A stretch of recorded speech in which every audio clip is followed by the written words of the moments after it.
Bonjour, bonsoir à tous et bienvenue dans un nouvel épisode d'En français, s'il vous plaît. Aujourd'hui, on va parler d'histoire.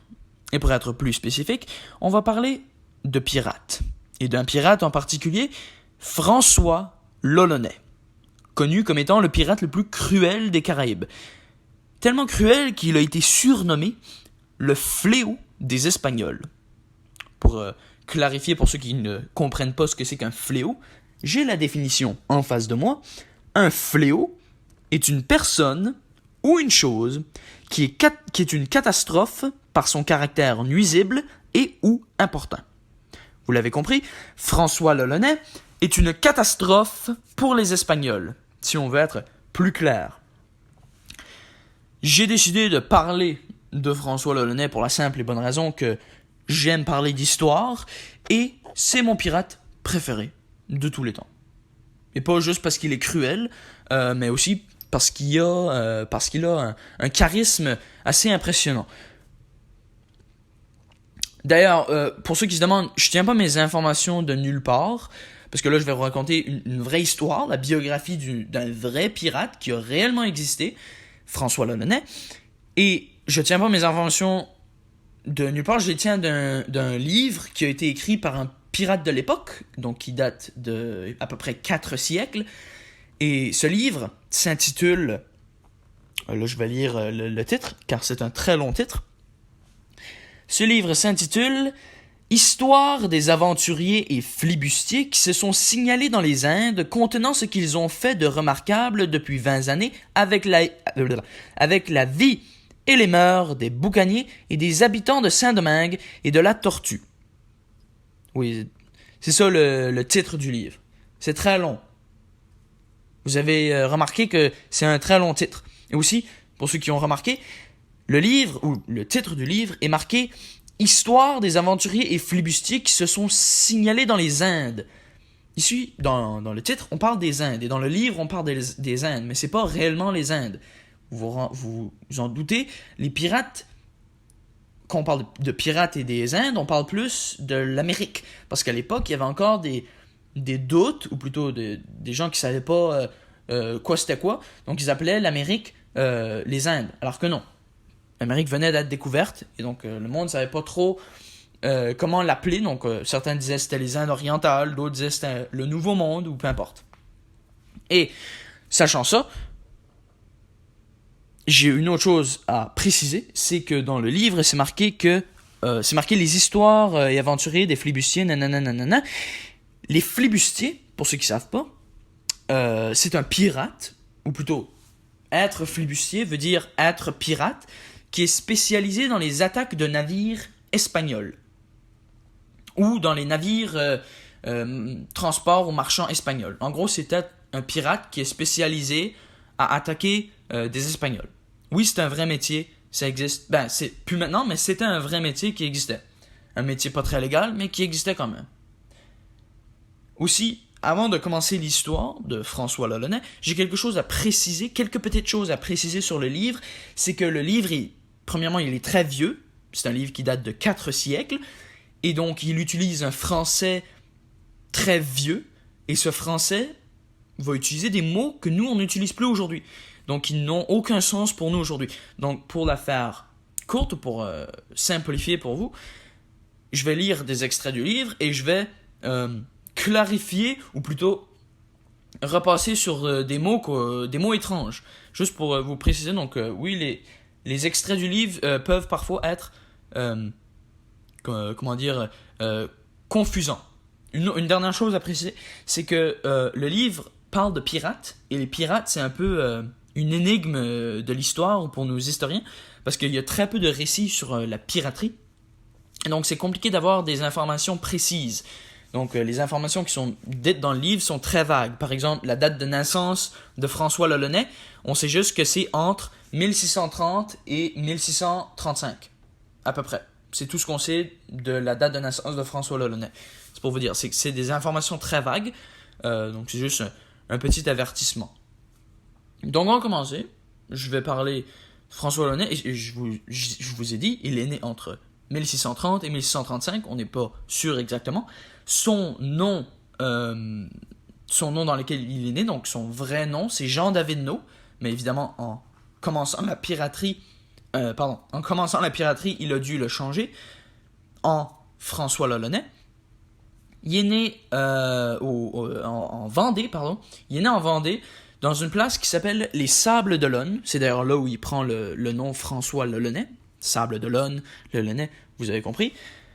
Il vit une enfance assez normale. François, il vit pas dans la pauvreté, mais il vit pas dans la richesse non plus. C'est dans la moyenne, peut-être un petit peu en dessous de la moyenne, mais il vit une vie normale, c'est une vie normale. En passant, il est français, je pense que vous avez pu le deviner avec le nom, François l'Olonnais. Et François l'Olonnais, ou plutôt Jean David No, de son vrai nom, décide, après avoir grandi en étant un adulte, il décide de traverser l'Atlantique. Parce que ça se faisait beaucoup à l'époque, de traverser l'Atlantique. Parce qu'il y avait l'Amérique qui venait d'être découverte. Et le monde voulait aller voir qu'est-ce qui se passait là-bas, à quoi ça ressemblait, etc., etc. Donc François décide de traverser l'Atlantique. Et décide de s'installer dans une petite habitation dans les Petites Antilles. Pour ceux qui ne savent pas où c'est les Petites Antilles, c'est une espèce... c'est là où est le petit chapelet d'îles qui vient fermer la mer des Caraïbes à l'est. Anyway, c'est là que c'est les Petites Antilles. Et François décide de s'installer là-bas, dans une petite installation qui est tenue par un Anglais... vous savez les Anglais très riches de l'époque avec les perruques blanches, puis le maquillage, puis tout, là. Ben, c'était comme ça. Donc, il s'installe dans dans une habitation et il travaille en tant que... pour la faire courte, en gros, il fait un travail d'esclave, mais il fait le même travail qu'un esclave, sauf qu'il est payé. Pas beaucoup, mais il est payé quand même. Et donc, il fait ça pendant 3 ans. Puis pendant ces 3 années là-bas, il va avoir une espèce de peur derrière sa tête, parce que là-bas, dans les Petites Antilles et dans les Caraïbes, et surtout l'Amérique en général, c'était pas... le climat était pas génial. Moi, quand je dis climat, je parle pas de froid et chaud, là. Moi, quand je dis climat, je veux dire le climat politique. Parce que là-bas, la couronne d'Espagne et la couronne de France, ou plutôt le royaume d'Espagne et le royaume de France, n'étaient pas en très bons termes. Et François, étant français, avait peur que, et surtout l'installation était tenue par un Anglais, François avait très peur que les Espagnols viendraient et brûlent son habitation, tout ce qu'il connaît, puis qu'il n'y ait plus de travail, il n'y ait plus d'argent, puis peut-être que même il meurt. Donc il avait peur de ça pendant à peu près 3 ans. Puis après 3 ans, après avoir récupéré assez d'argent de son travail d'esclave, mais payé quand même, François décide de partir de l'habitation et de rejoindre un endroit. Moi je dis endroit, mais l'endroit, c'est les côtes les côtes de quoi? Les côtes de Saint-Domingue. Excusez, oui, les côtes de Saint-Domingue, et il rejoint une communauté qui s'appelle les Frères de la Côte de Saint-Domingue, ou un autre nom, c'est la Confrérie de la Côte de Saint-Domingue. Et il rejoint ces gens-là, qui sont, pour ceux qui ne savent pas, c'est des boucaniers. Et pour ceux qui ne savent pas, c'est quoi des boucaniers? Des boucaniers, c'est une communauté de gens un peu exclus de la société, comme des anciens esclaves, ou des naufragés, ou des déserteurs, ou des anciens marines, whatever, là. Donc vous comprenez, c'est des reclus de la société qui forment des petites communautés de chasseurs et qui vont faire sécher de la viande dans un barbecue qui s'appelle un boucan, d'où vient le nom boucanier. Et avec cette viande séchée, ils vont la revendre, puis c'est comme ça qu'ils vivent leur vie. Donc François va les rejoindre. Il va faire ce travail-là pendant quelques mois, jusqu'à temps qu'il décide de les quitter, pour la simple et bonne raison que être boucanier, c'est pas le métier le plus palpitant du monde. On fait pas grand-chose. On chasse et on fait sécher de la viande, et c'est à peu près tout. Donc François, il est tanné, il quitte la confrérie de la Côte de Saint-Domingue, et il décide d'être flibustier. Comme je vous l'ai dit plus tôt, être flibustier et être un pirate spécialisé dans l'attaque de navires espagnols. Et François Launay décide de rejoindre un équipage, il rejoint un bateau et il devient flibuste. Et ce que je vous ai dit, ce que je vous ai pas assez dit, c'est que François a un charisme naturel, un charme ou une personnalité unique à lui-même et qui est très forte, en gros. Et avec cette personnalité-là, il arrive à grimper les échelons hiérarchiques du bateau dans lequel il évolue. Pour ceux qui ne savent pas ce que ça veut dire, dans chaque bateau, même aujourd'hui, dans chaque navire, il y a une espèce d'échelle hiérarchique. Tout en haut, tu as le capitaine du navire ou du bateau. Ensuite, tu as comme l'assistant capitaine, puis là, tu as comme les matelots, puis tout ça, etc., etc. Puis François, il décide de rejoindre les flibus, puis avec son charisme naturel, il grimpe ces échelons-là assez rapidement. Puis après quelques mois seulement, il arrive à devenir capitaine sur le bateau dans lequel il évolue. Donc il est devenu capitaine. Voilà venu le capitaine Lolonais. François est finalement devenu capitaine de Flibuste.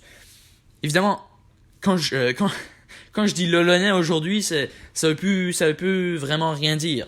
Ça évoque pas grand-chose. Ce nom est presque oublié. Mais il y a un extrait du livre qui explique bien ce que le nom de François Lolonais ou capitaine Lolonais évoquait à l'époque. Donc je vais vous le citer. Je cite: « Les Espagnols auraient préféré rencontrer le diable sous n'importe quelle forme plutôt que de se trouver en présence de Lolonais. Le seul bruit de son nom dépeuplait les villages, et l'on affirmait que les souris se sauvaient dans la jungle à son approche. »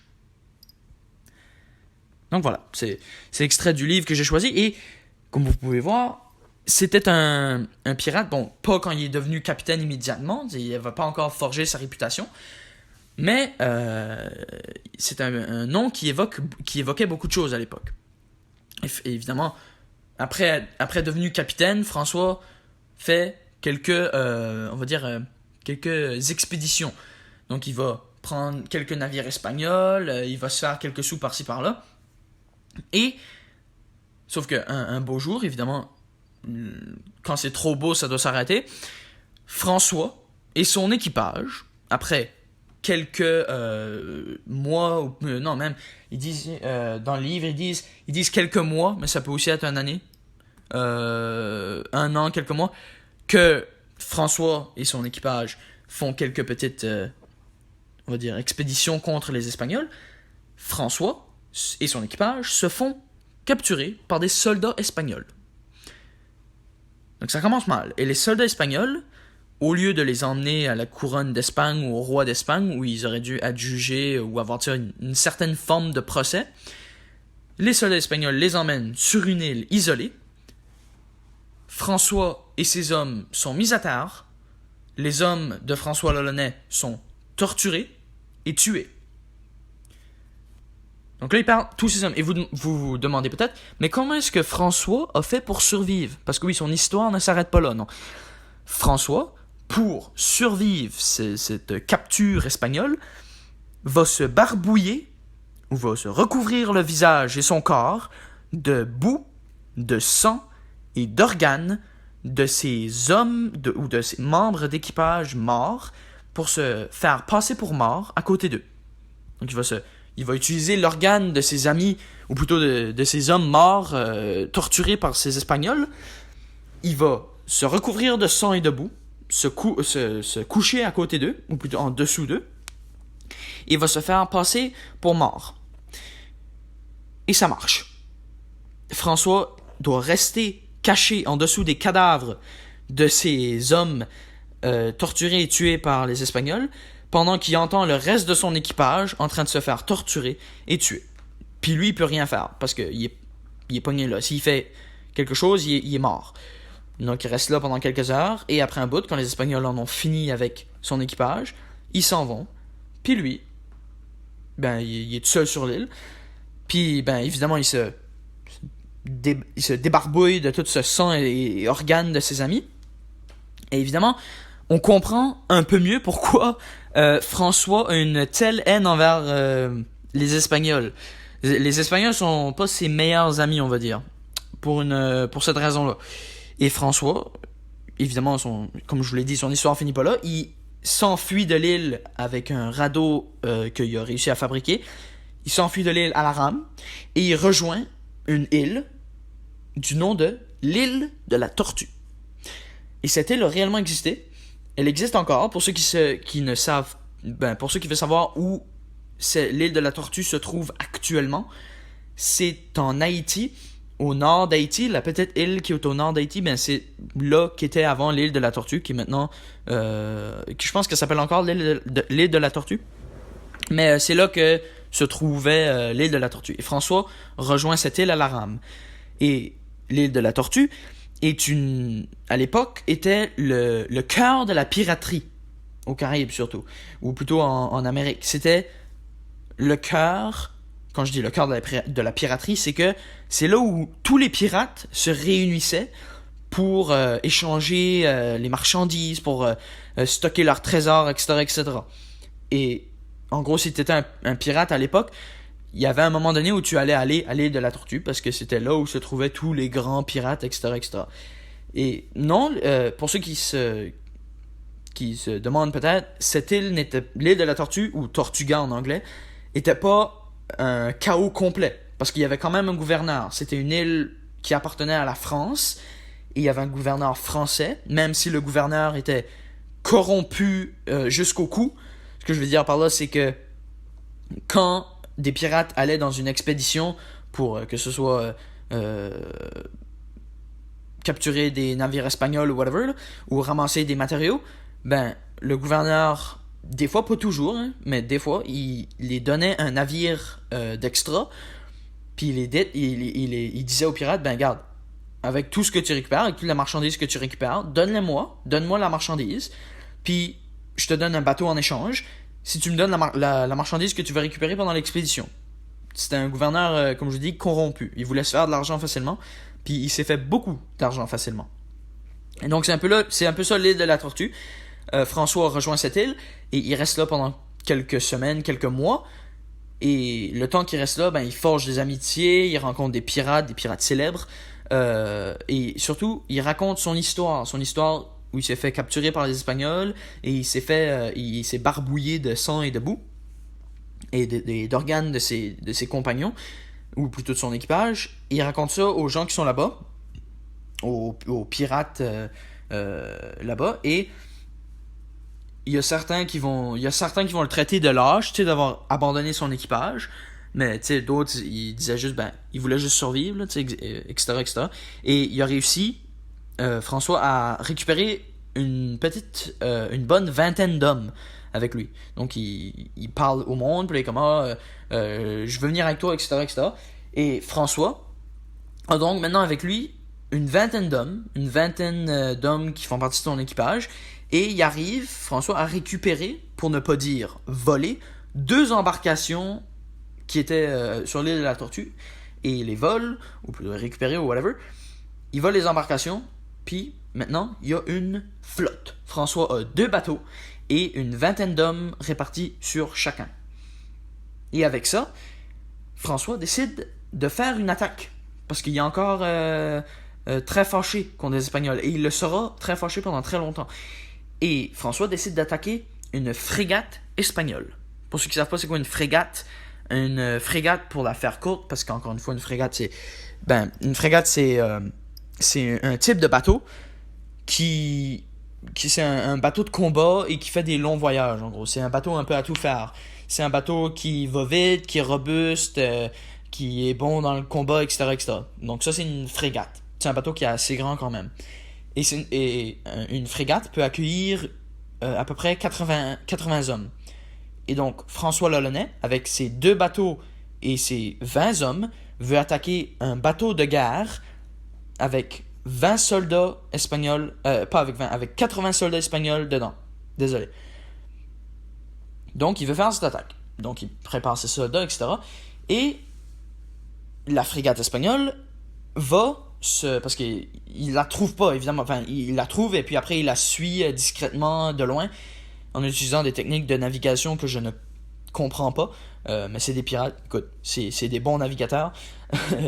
Donc, François rejoint cette frégate qui a accosté dans une île, et les Espagnols, eux, font un petit campement qui était censé servir de poste de garde pendant quelques temps.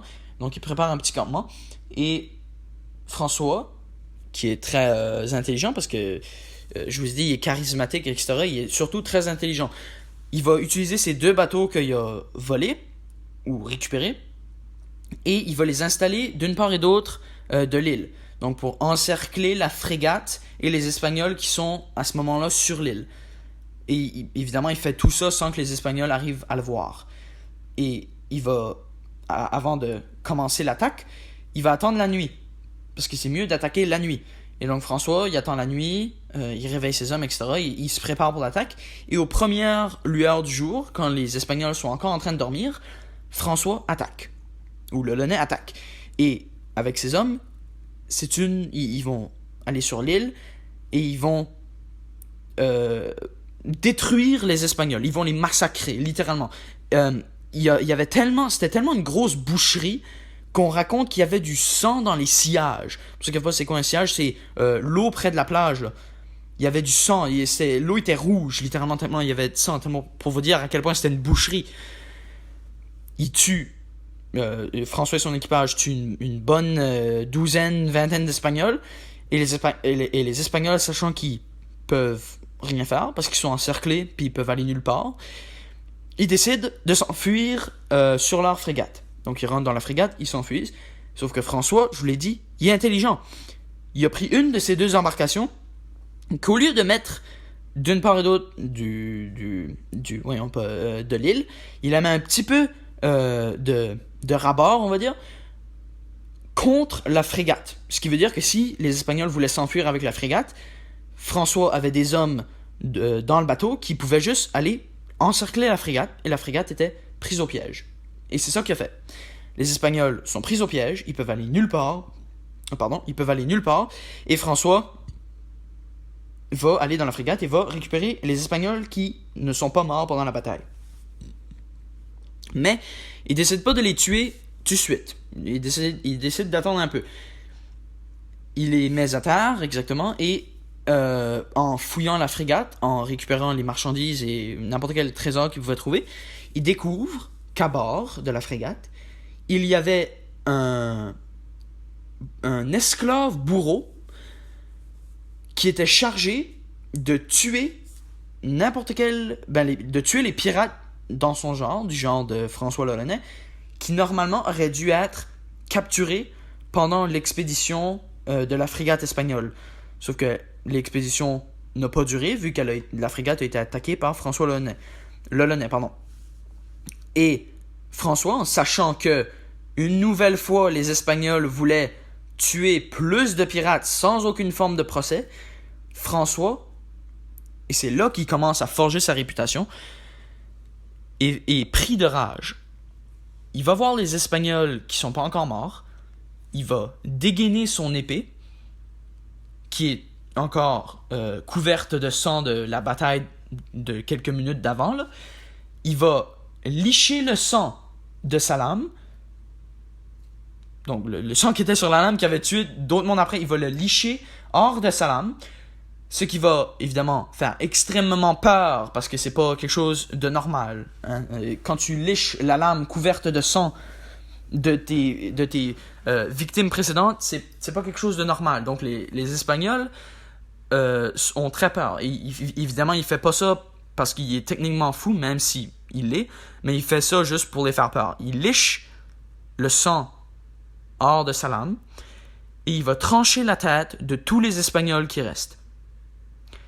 Et c'est comme ça qu'il forge sa réputation. C'est comme ça qu'il a gagné, ou on va dire, gagner c'est un peu fort parce que c'est pas vraiment un prix, mais on va dire qu'il a eu ce nom de fléau des Espagnols. Ça a commencé avec ça. Ça a commencé avec cette attaque-là. Quand il est devenu fou, il a liché le sang de sa lame, il a tranché la tête de tous les Espagnols qui restent. Ensuite, après avoir fait cette expédition un peu barbare, François retourne sur l'île de la Tortue. Encore une fois, je vous l'aurais dit, le cœur de la piraterie. va vendre les marchandises qu'il a réussi à prendre sur la frégate au gouverneur de l'île de la Tortue. Il se fait une petite somme d'argent. Et après, pendant plusieurs années, François vit une carrière de piraterie ou de flibusterie assez normale. C'est-à-dire qu'il attaque des bateaux espagnols ici et là. Et encore une fois, de plus en plus, il forge sa réputation de fléau des Espagnols. Et après un moment, après plusieurs années, comme après une longue partie de sa carrière, François décide de faire ou de lancer une attaque qui sera la plus grande attaque. Il veut que ce soit la plus grande attaque que les Espagnols aient jamais connue. Il veut que ce soit une attaque que les Espagnols se souviennent pendant longtemps. Et en effet, cette attaque-là ou ce pillage-là qu'il a planifié est l'apogée de sa carrière. Il n'y a rien de plus gros que cette attaque-là. Et évidemment, c'est une grosse attaque. Donc, il ne peut pas attaquer avec... À ce moment-là, il y avait une quarantaine d'hommes et encore 2 bateaux. 2 embarcations. Et c'est pas assez. Donc, il va envoyer des messages, donc des espèces de mémos aux 4 coins des Caraïbes, demandant aux pirates ou au plus de pirates possible de le rejoindre pour faire l'attaque que lui pense va rentrer dans l'histoire et qui, c'est vrai, elle est rentrée dans l'histoire, mais elle est moins elle a moins d'envergure que ce qu'il espérait. Et en faisant ça, donc après, je dirais après comme plusieurs mois d'attente, ben il a réussi à plutôt à enrôler une véritable petite armée. Parce qu'avec ses demandes d'aide un peu partout dans les Caraïbes, il a réussi à récolter, ou plutôt d'avoir un demi-millier de pirates à son bord, dans son équipage, et 7 navires, 7 bateaux. Et un de ces bateaux a été donné par le gouverneur de l'île de la Tortue, parce que comme je vous l'ai dit, le gouverneur de l'île de la Tortue voulait être impliqué dans les attaques de pirates, etc. Et c'est ce qu'il a fait. Donc, il y a 7 navires et un demi-millier d'hommes à son bord. Et c'est là que François décide sa cible pour faire son attaque la plus grande de l'histoire. Et sa cible, c'est Maracaibo, la ville de Maracaibo. Cette ville est une ville espagnole. C'est une ville normale. Il y a comme un port, quelques boutiques, quelques maisons, un phare, une église. Enfin, c'est une ville normale. Puis il décide de piller cette ville-là. C'est ça son objectif. Et avec sa véritable petite armée, ils se mettent en route pour Maracaibo. En arrivant là-bas, en arrivant sur la rive ou au large de la ville, ils attendent encore une fois... le Lolonais attend encore une fois la tombée de la nuit. Et la nuit arrivée, il lance son attaque. Il y a quelques habitants de la ville de Maracaibo qui ont réussi à s'enfuir avec une partie de leur butin, avec une partie de leur argent. Ils ont réussi à s'enfuir dans la jungle, parce que, je l'ai dit, c'est les Caraïbes, il y a de la jungle, donc ils s'enfuient dans la jungle avec une certaine partie de leur argent, leur richesse personnelle. Mais l'autre partie des habitants ont été capturés. Puis ça, c'est à peu près une 50aine d'habitants qui ont été capturés par Lolonais et ses hommes. Et Lolonais va piller la ville de Maracaibo. Piller, je sais pas si tout le monde qui sait ce que ça veut dire, mais piller, c'est en gros fouiller de fond en comble, récupérer tout ce qu'on peut trouver. C'est ça que Lolonais va faire à la ville de Maracaibo. Donc, que ce soit les bouteilles d'alcool, le rhum, parce qu'évidemment c'est des pirates, l'or, n'importe quelle richesse, ils vont tout récolter, parce qu'ils justement ils pillent, c'est un pillage. Et après parce que le pillage dure pas juste quelques jours, non, le pillage dure 2 semaines. 2 semaines dans la ville de Maracaibo, où ils ont des prisonniers. C'est quand même une grande ville. Enfin, je dis que c'est une ville normale, mais c'est quand même une grande ville. Donc, ils festoient avec tout ce qu'ils trouvent. Et quand je dis festoient, je veux dire, ils font la fête avec tout ce qu'ils trouvent, que ce soit de l'alcool, du rhum, etc., etc. Et François et ses hommes vont faire la fête pendant 2 semaines. Et si vous vous demandez ce qu'ils font avec les prisonniers, la cinquantaine d'habitants que je vous ai dit, il y a un extrait du livre qui le fait savoir assez crudement. Je cite: Quand on prenoit des prisonniers, on leur donnoit la guéenne pour leur faire confesser ou estoit leur trésor. Donc voilà, c'est ça l'extrait. Et comme je vous ai dit tout à l'heure, il y a des mots que vous comprenez peut-être pas. Guéenne, en gros, ce que ça veut dire, c'est torture. Donc quand on parle de guéenne, on parle de torture. Donc, si je vous fais une traduction assez littérale, en gros, les prisonniers qu'ils ont capturés, les cinquantaines d'habitants, sont là pour être torturés jusqu'à temps qu'ils disent aux hommes de l'Olonais, à l'Olonais et à ses hommes, où se trouve leur richesse, ou l'or. Et si ils disent rien, parce que oui, il y en a qui disent rien. S'ils disent rien, l'Olonais va prendre leur langue, va la couper, et va prendre son sabre et couper la langue qu'il a coupée devant la personne en plein de petits morceaux. Pour encourager les autres, on va dire, à dire où se trouve l'or. Donc oui, c'est assez brutal. Et une autre chose, parce que François Launay, s'il était impatient puis il voulait pas perdre du temps, il pouvait aussi prendre un des prisonniers, le pendre à un arbre, ouvrir son ventre pour motiver, on va dire, les autres prisonniers à dire aux hommes où se trouvent les richesses de la ville, où se trouvent les marchandises, etc., etc. Et s'ils avaient rien à dire, les prisonniers pouvaient toujours dénoncer quelqu'un de plus riche qu'eux. Ils pouvaient toujours faire ça. Bref, c'était pas mal barbare. Puis après 2 semaines de pillage dans la ville, François se rappelle qu'il y a des habitants qui se sont enfuis avec une partie de leur trésor. Et François, il aime pas ça. Donc il décide de partir à leur pourchasse. Et les habitants qui se sont enfuis de Maracaibo juste avant le pillage, ils se sont enfuis dans une ville non loin de là, un peu plus au nord, du nom de Gibraltar.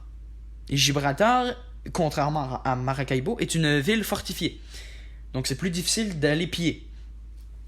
Et en arrivant là-bas, François et ses hommes font un peu le tour, essayent de trouver une façon d'entrer dans la ville pour commencer un deuxième pillage, sauf qu'elle est fortifiée. Mais François et ses hommes arrivent à trouver, ou plutôt trouvent, un défaut de conception dans la fortification de la ville.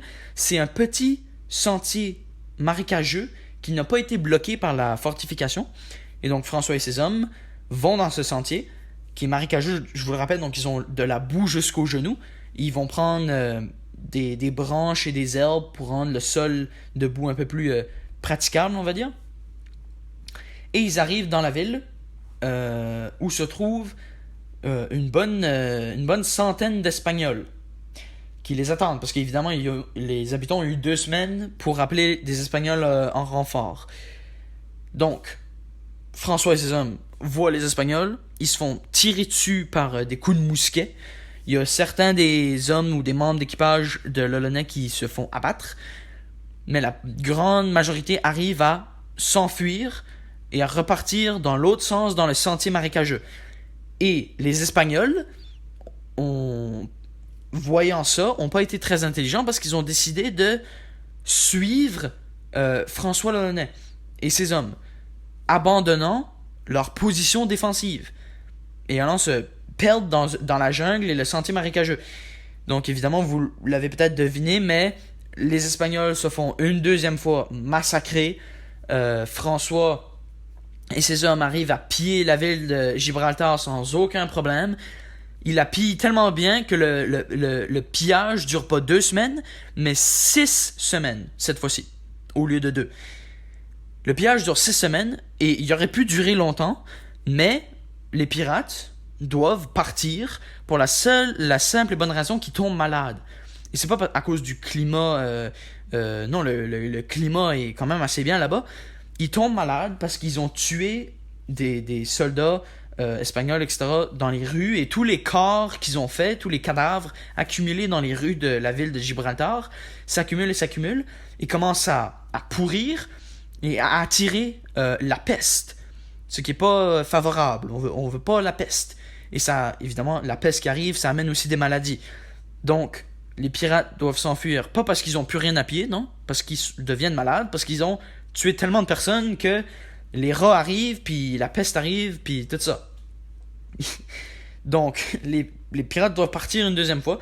Donc, avec tout l'argent qu'ils ont récupéré pendant leurs 2 pillages, je vous rappelle le pillage de Maracaibo qui a duré 2 semaines, et le pillage de Gibraltar qui a duré 6. Donc, après 1 mois et demi, ils reviennent à l'île de la Tortue. François et son demi-millier d'hommes et ses 7 embarcations arrivent à l'île de la Tortue et revendent toutes les marchandises au gouverneur et se font une véritable fortune. Et quand je dis une fortune, c'est comme pendant un temps, ils faisaient partie des pirates les plus riches de l'histoire, tellement ils avaient énormément d'argent. Et étant des pirates responsables, ils ont décidé d'économiser cet argent. Non, évidemment, non. Je suis désolé, mais non, c'est des pirates. Ils ont, avec cet argent-là, qu'ils ont accumulé une véritable fortune, ils ont tout dépensé dans l'espace de 6 mois. Parce qu'ils faisaient la fête avec l'argent, parce qu'ils faisaient le gros party, puis avec tout l'argent qu'ils ont récupéré, ils l'ont tout dépensé pour faire le party pendant 6 mois. La fête, pardon. En français, s'il vous plaît. Donc, après être littéralement fauchés parce qu'ils ont plus d'argent, l'Olonais décide de faire une autre attaque, de commencer une autre attaque. Sauf qu'il sait pas trop où aller. Parce que Maracaibo et Gibraltar, c'était quand même des grosses cibles. Et là, les Espagnols sont énormément plus prennent énormément plus de précautions quand ça vient au pillage. Donc, l'Olonais doit avoir une différente technique pour récupérer de l'argent. Donc, il décide de s'attaquer aux bateaux, aux navires, au lieu des villes, comme il faisait avant. Et donc, il s'attaque aux bateaux. Le problème, c'est que ça ne va pas très bien. Les bateaux espagnols ont très peu de marchandises, ou c'est des petits bateaux avec très peu d'argent à l'intérieur. L'Olonais, son expédition, elle va pas très bien. Il se fait très peu d'argent. Les hommes de l'Olonais sont découragés, tellement découragés qu'ils vont abandonner l'Olonais. Même si l'Olonais a un charisme à toute épreuve, il se fait quand même abandonner par une grande partie de ses hommes. Et quand je dis une grande partie, c'est qu'il perd des centaines d'hommes. Pas tout en même temps, évidemment, c'est de petit à petit. Et l'Olonais se retrouve seulement avec une bonne quarantaine d'hommes sur un schooner, ou un schooner, ou peu importe comment tu veux le dire. Et qu'est-ce que c'est qu'un schooner? C'est un type de bateau. Parce que oui, il reste juste un bateau qui est un schooner et il y a à peu près une quarantaine d'hommes avec lui sur un schooner. Et un schooner, qu'est-ce que c'est? C'est un petit bateau qui n'est pas recommandable pour les longues distances parce que c'est un petit bateau. C'est un bateau qui fait des distances. C'est un bateau rapide. Il fait des distances courtes. Tu sais, entre 2 îles, il fait des marchandises et transporte des marchandises, etc. Mais c'est aussi un bon bateau de combat parce que il est rapide, puis il arrive à se faufiler entre les bateaux en combat, puis à attaquer les bateaux par derrière, etc. Mais c'est pas un bon bateau pour les longues distances. Et c'est surtout pas un bon bateau pour affronter des tempêtes. Et malheureusement, c'est ce qui arrive. François et ses hommes sont pognés dans une tempête. Leur bateau, le schooner, il est très peu efficace parce qu'il y a une grande voile et il est très léger, donc il se fait emporter par la tempête. Le bateau, après quelques jours, quelques longues heures de difficulté à naviguer dans cette tempête-là, le bateau est échoué contre une île. Il est échoué après la tempête et il est brisé, donc il peut plus repartir. L'Olonais et ses hommes sont prises sur cette île-là. Et ce qui se passe, c'est qu'ils sont pas seuls sur l'île. Il y a aussi une tribu cannibale qui sont avec eux sur cette île-là. Et ce qui devait arriver arriva. Après 6 mois de longue survie et d'escarmouches où ces hommes se font attraper un par un. Après 6 longs mois, l'Olonais se fait finalement attraper par la tribu cannibale et il finit dépecé, cuit et mangé. Oui, vous avez bien entendu, François l'Olonais termine mangé. Comme quoi, il y a peut-être une justice quelque part. je sais pas, peut-être. Donc, écoute, c'est fini. François est mort. Il y a plus grand chose à dire une fois qu'il est mort. Donc c'est tout. C'est tout pour l'histoire. C'était assez long, je suis désolé, mais c'était une histoire que moi j'aime beaucoup, que j'ai racontée, que je désire raconter. J'espère que ça vous a plu, en tout cas. C'était votre hôte, Antoine Daniel Michaud. Je vous dis à la prochaine. Allez, au revoir.